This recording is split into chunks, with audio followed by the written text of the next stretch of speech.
Class 10th के अंदर पढ़ने वाले हैं। क्लास 10th का चैप्टर नंबर 2 है। चैप्टर 2 का अगर नाम तुम देखोगे तो चैप्टर 2 का नाम है हमारे पास पॉलिनोमियल्स।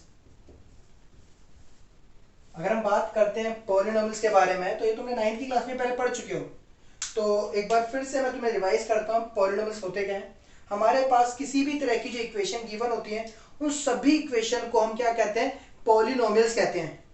अब ये पॉलिनोमियल्स तो हमें समझ आ गई, किसी भी तरह की इक्वेशन है। अगर हम इक्वेशन के बारे में समझते हैं तो हमें पता है कि वहां पर एक वेरिएबल चीज आती है। अब वो वेरिएबल क्या है तो उसके बारे में समझना हमें जरूरी है।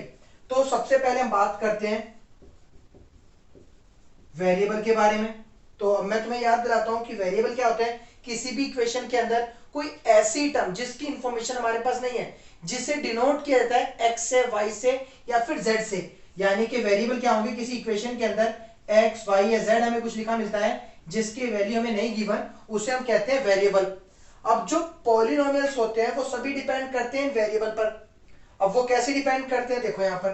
तो सबसे पहले जो पॉलिनोमियल्स के बारे में पढ़ेंगे वो है हमारी लीनियर इक्वेशन।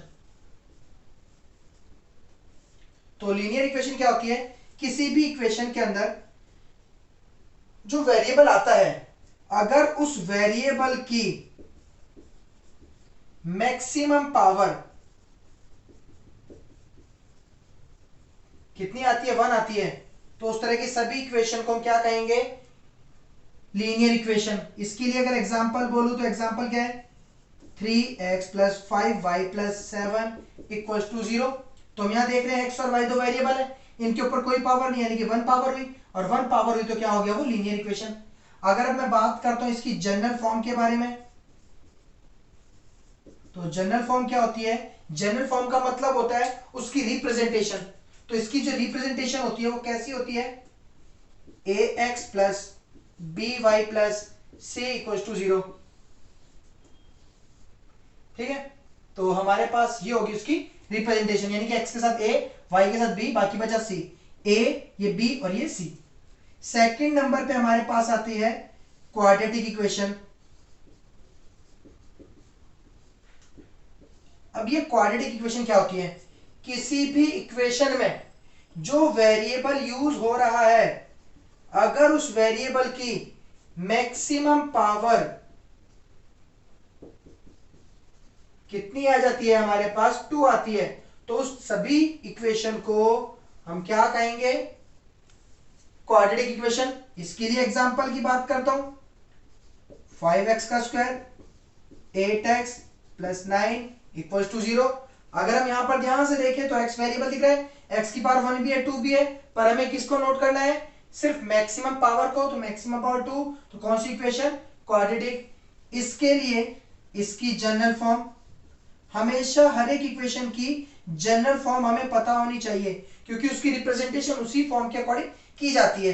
तो इसकी जनरल फॉर्म क्या है हमारे पास, ax² bx + c = 0। Third number पे हमारे पास आती है क्यूबिक इक्वेशन। अगर अब इसकी बात करें तो ये कौन सी होगी, किसी इक्वेशन में जो वेरिएबल यूज होगा उस वेरिएबल की मैक्सिमम पावर 3 आएगी। अब तो तुम समझ चुके हो सब कुछ, 1 पे लीनियर, 2 पे क्वाड्रेटिक, 3 पे क्यूबिक। तो पावर कितनी बोली मैंने, 3, पावर 3 तो कौन सी फॉर्म, क्यूबिक। क्यूबिक के लिए एग्जांपल 5x³ 8x² 5x + 2 = 0। तो हमारे पास मैक्सिमम पावर 3 दी है हमें, अगर मैक्सिमम पावर 3 है तो क्या हो गया हमारे पास, क्यूबिक इक्वेशन। इसकी जनरल फॉर्म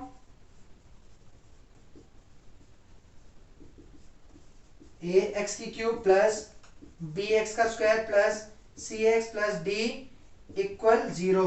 तो ये इसकी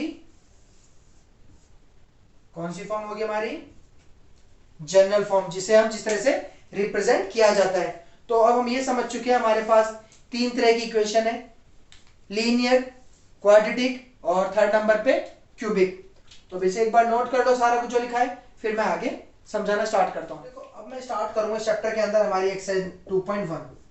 अगर अब मैं 2.1 एक्सरसाइज के बारे में बात करूं तो वहां पर बोला गया है कि हमारे पास कुछ ग्राफिकल फॉर्म दे रखी है, जो कि बोला गया y बराबर पी एक्स की फॉर्म में है, और बोला गया फाइंड नंबर ऑफ जीरोज। तो अब बात आती है ग्राफिकल रिप्रेजेंटेशन के अकॉर्डिंग नंबर ऑफ जीरोज कैसे डिफाइन किए जाएंगे। तो मैं देखो कुछ यहां ग्राफ बनाता हूं। हमें पता है ये हमारा एक्स एक्सिस है, प्लस का एक्स है, minus X, plus Y, and ये माइनस का वाई। मान लो एक ग्राफ दे रखा हमारा ऐसा, फिर एक ग्राफ ऐसा दे रखा है, ये हमारा एक्स है, प्लस का X, minus X, plus Y, minus Y. एक ग्राफ हमें दे रखा है ऐसे, minus X, plus X, minus Y, plus Y. एक ग्राफ हमें दे रखा है ऐसे, माइनस का वाई, प्लस का एक्स, प्लस का वाई, माइनस का एक्स। तो देखो जब भी कभी नंबर ऑफ जीरोस फाइंड करने की बात आती है और हमें उनकी ग्राफिकल रिप्रेजेंटेशन गिवन है, तो हमें उनके नंबर बताने हैं। तो सिर्फ हमें क्या नोट करना है, पहले चेक करना है किस टर्म के अकॉर्डिंग इक्वेशन गिवन है। तो यहाँ x वेरिएबल है, यानी कि वेरिएबल कहां बोला गया, x पे। अगर अब हमें वेरिएबल x पे बोला गया है तो हमें सिर्फ क्या देखना है, जो भी इक्वेशन गिवन है उस इक्वेशन में जो ग्राफ ड्रॉ हो रहा है वो x एक्सिस को कितनी बार कट करेगा। अब यहां देखते हैं ये ग्राफ रिप्रेजेंट हो रहा है, तो ये x एक्सिस को कितनी बार कट करता है, एक बार, दो बार। तो यहां नंबर ऑफ जीरोस कितने हो गए, दो। अब एक और चीज बता दो, नंबर ऑफ जीरोस का मतलब क्या है। तो देखो नंबर ऑफ जीरोस का मतलब होता है कि फॉर एग्जांपल ये जो ग्राफ ड्रॉ किया गया है इसकी कोई इक्वेशन रही होगी। अब जो इक्वेशन रही होगी उस इक्वेशन में x की क्या वैल्यू पुट की जाए जिससे पुट करने से वो पूरी जीरो के इक्वल आ जाए। तो जीरो के इक्वल जिस वैल्यू से आती है उस वैल्यू को जीरोस कहते हैं। और कितनी वैल्यू पुट की जा सकती है, यहां पर दो बार कट कर रहे हैं तो दो वैल्यू पुट की जा सकती है। यहां एक बार कट करना है सिर्फ x को, तो यहां नंबर ऑफ जीरोस कितने हो गए, एक हो गया। यहां पर एक भी बार नहीं कट कर रहा, तो यहां क्या हो गया, there is no value of zeros. यहां कितनी बार है, एक बार, दो बार, तीन बार, चार बार, पांच, छह, सिक्स टाइम। तो नंबर ऑफ जीरोस कितने हो गए, सिक्स हो गए।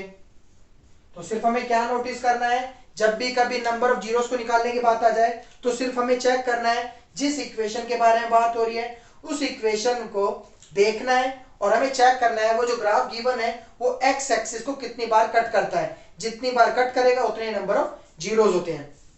तो ये भी सारा हमारे 2.1 के अंदर सिर्फ यही है, ज्यादा कुछ नहीं है। तो इसे एक बार नोट डाउन कर लेना।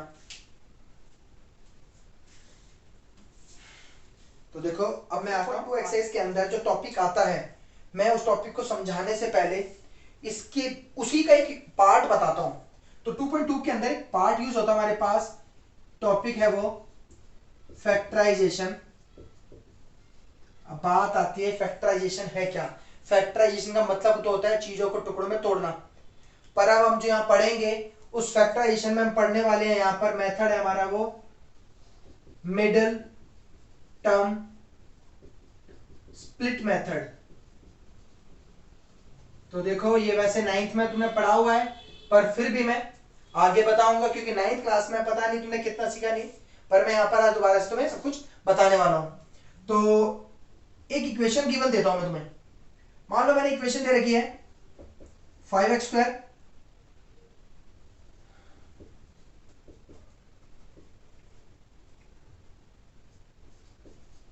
हमें इक्वेशन दे रखी है ये 5x² प्लस 16x प्लस 3।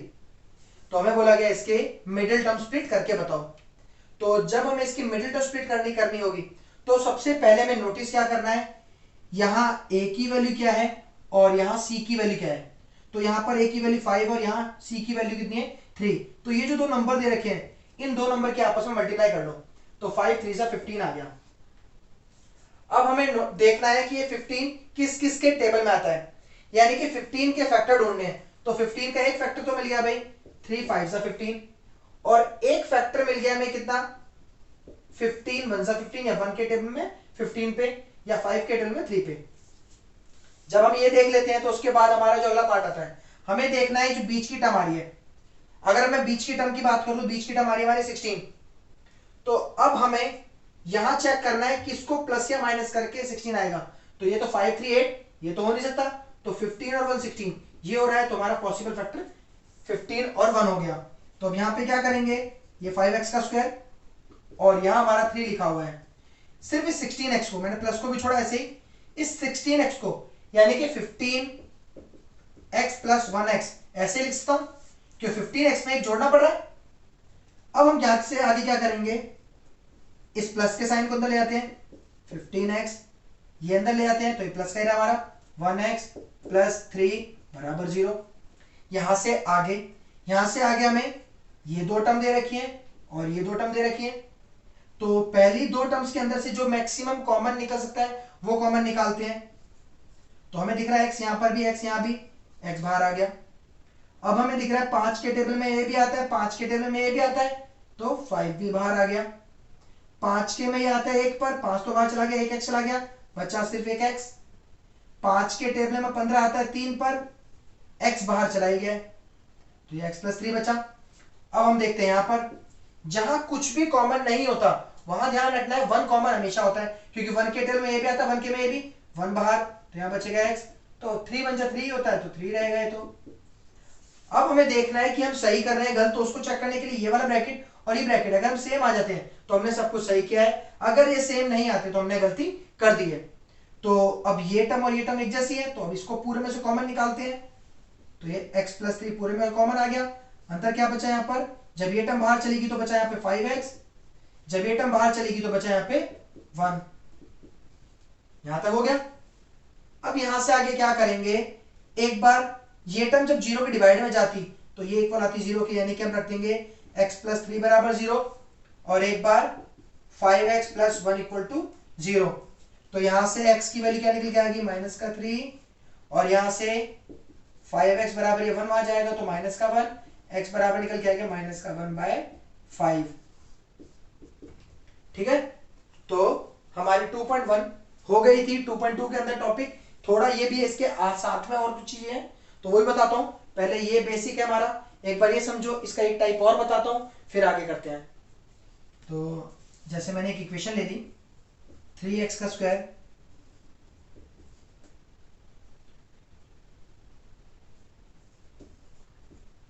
मैंने इक्वेशन ले रखी है 3x square minus 2x minus 8। करने का मेथड बिल्कुल वही जो हमने पहले वाले सवाल में किया है। तो हमारा मेथड पहले सवाल में था क्या, यहां जो नंबर दे रखा है यानी कि a की वैल्यू और यहां जो दे रखा है c की वैल्यू, इनके आपस में मल्टीप्लाई, तो 3 की मल्टीप्लाई 8 से करते हैं, 8 3 जा 24 आ गया। अब इसके फैक्टर ढूंढने, यानी कि 24 किस किस के टेबल में कितने पे आता है, तो सबसे पहले 1 के में 24 पे, 2 के में 12 पे, 3 के में 8 पे, 6 के में 4 पे या 4 के में 6 पे, 8 के में 3, 12 के में 2, 24 के में 1। इसके अलावा मुझे और कोई फैक्टर नहीं दिख रहा। अब हमें देखना है बीच में क्या नंबर आया है 2, तो यहां चेक करना है किसको प्लस माइनस करें कि 2 आ जाए। तो 24 में नहीं आ सकता, नहीं आ सकता, नहीं आ सकता, 6 में 4 क्या आ सकता है, तो फैक्टर मिल गया हमें 6 और 4। अब उसको कैसे यूज करेंगे, देखो 3x स्क्वायर है, माइनस का 8 है, ये लिख दिया, ये माइनस साइन मैंने लिखा और इस 2x की जगह मैंने लगा दिया ब्रैकेट। अब मुझे चाहिए 2, यूज हमारे फैक्टर ये वाले, तो 6 में से 4 को मुझे माइनस करना है, तो मैंने यहां लिख दिया 6x माइनस 4x। 6x में से 4x गया तो बचा 2 और माइनस ये रहा, सब कुछ हमारा ठीक है।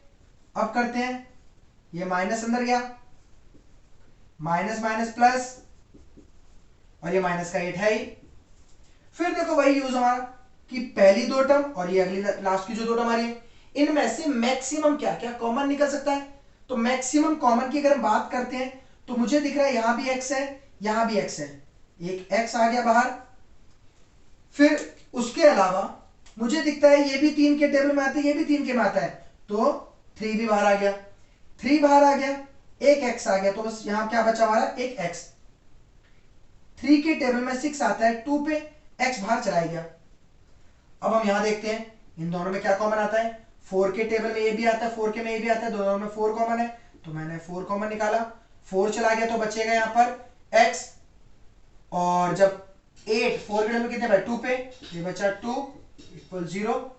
अब देखते हैं ये ब्रैकेट एक जैसे आ गए, तो यानी कि हम सही कर रहे हैं। अब ये आ गया हमारे पास, ये x माइनस 2 इन दोनों में आ रहा है, तो मैंने पूरे में से x माइनस 2 कॉमन निकाला, यहां बचा मेरे पास 3x, जब ये x माइनस 2 चला गया तो यहां बचेगा प्लस का 4 इक्वल टू 0। अब यहां से आगे क्या करेंगे, एक बार रखेंगे हम इसको इक्वल टू 0, यानी कि x माइनस 2 बराबर 0, एक बार रख देंगे 3x प्लस 4 इक्वल टू 0, तो यहां से x बराबर निकल के आ गया -2, वहां जाएगा तो ये हो गया 2x की एक वैल्यू आ गई, और यहां से 3x बराबर ये 2 4 वहां जाएगा तो माइनस का 4, x आगे निकल के माइनस का 4/3। तो देखो आज हमने 2.1 और 2.2 का काफी कुछ पढ़ लिया है, तो आज मैं यहां तक छोड़ता हूं, इससे आगे का जो पार्ट है नेक्स्ट वीडियो में हम करेंगे।